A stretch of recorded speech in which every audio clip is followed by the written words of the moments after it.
안녕하세요. 오늘은 5월 31일 수요일입니다. 선민의 특권. 로마서 3장 1절부터 20절까지 말씀입니다. 그런즉 유대인이 나음이 무엇이며 할례의 유익이 무엇이냐? 범사에 많으니 우선은 그들이 하나님의 말씀을 맡았음이니라. 어떤 자들이 믿지 아니하였으면 어찌하리요? 그 믿지 아니함이 하나님의 미쁘심을 패하겠느냐? 그럴 수 없느니라. 사람은 다 거짓되되 오직 하나님은 참되시다 할지어다. 기록된 바 주께서 주의 말씀에 의롭다함을 얻으시고 판단 받으실 때에 이기려 하심이라 함과 같으니라. 그러나 우리 불의가 하나님의 의를 드러나게 하면 무슨 말 하리요? 내가 사람의 말하는 대로 말하노니 진노를 내리시는 하나님이 불의하시냐?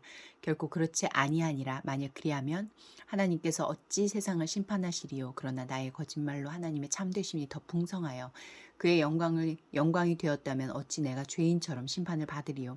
또는 그러면 선을 이루기 위하여 악을 행하자 하지 않겠느냐? 어떤 이들이 이렇게 비방하여 우리가 이런 말을 한다고 하니 그들은 정죄받는 것이 마땅하니라.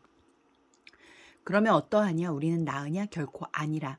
유대인이나 헬라인이나 다 죄 아래에 있다고 우리가 이미 선언하였느니라.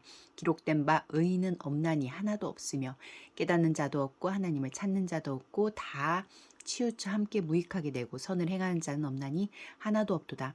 그들의 목구멍은 열린 무덤이요 그 혀로는 속임을 일삼으며 그 입술에는 독사의 독이 있고 그 입에는 저주와 악독이 가득하고 그 발은 피 흘리는데 빠른지라.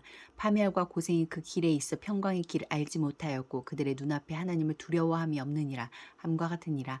우리가 알거니와 율법이 말하는 바는 율법 아래에 있는 자들에게 말하는 것이니 이는 모든 일을 막고 온 세상으로 하나님의 심판 아래에 있게 하려 함이라.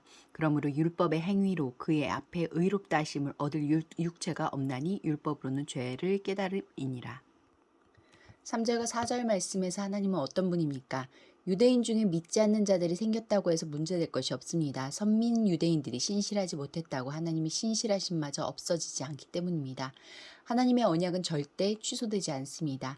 이스라엘이 신실하지 못하여 망했지만 예수님을 통해 하나님은 신실하심을 드러내셨습니다.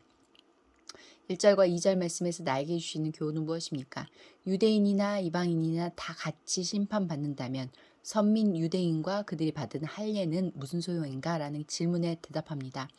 바울은 모든 면에서 유익하다고 말합니다. 하나님의 말씀, 즉 하나님의 약속은 영원히 유효하기 때문입니다. 그 약속의 말씀을 맡은 유대인의 유익 또한 변함없습니다. 하나님을 먼저 만난 선민의 특권을 감사함으로 누리고 있습니까? 5절부터 8절까지 말씀에서 나에게 주시는 교훈은 무엇입니까?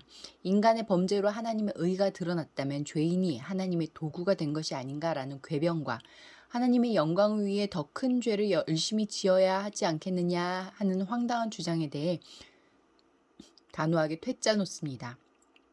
누구든 행한 것에 책임을 져야 합니다. 심판날에는 어떤 핑계도 용납되지 않을 것입니다. 9절부터 18절까지 말씀에서 나에게 주시는 교훈은 무엇입니까? 그리스도를 통해 구속받지 않는 한 스스로 의인이 될 수 있는 사람은 하나도 없습니다. 스스로 하나님을 찾거나 하나님의 뜻을 깨달을 수 있는 이도 없습니다. 구약 성경이 이를 증언합니다. 이런 우리를 새롭게 창조하여 원래 창조의 의도를 이루시려고 예수님이 오셨습니다.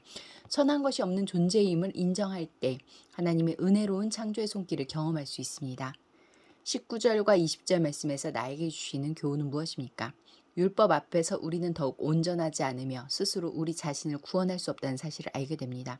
모든 사람이 죄의 영향력 아래 있어서 그리스도로 말미암지 않고는 아무도 심판을 피할 수 없다는 것도 깨닫게 됩니다. 율법은 우리가 이 사실을 깨닫도록 돕기 위해 주어졌습니다. 기도하시겠습니다. 공동체를 위해서는 하나님이 아니면 아무 가망 없는 인생임을 고백합니다. 은혜만 의지하게 하소서. 열방을 위해서는 세계 선교계가 인도의 도시 인구 증가와 일자리 부족에 관심을 품고 선교 방향을 재조정하고 더욱 효과적인 선교 방법을 찾아낼 수 있도록 함께 기도하시겠습니다.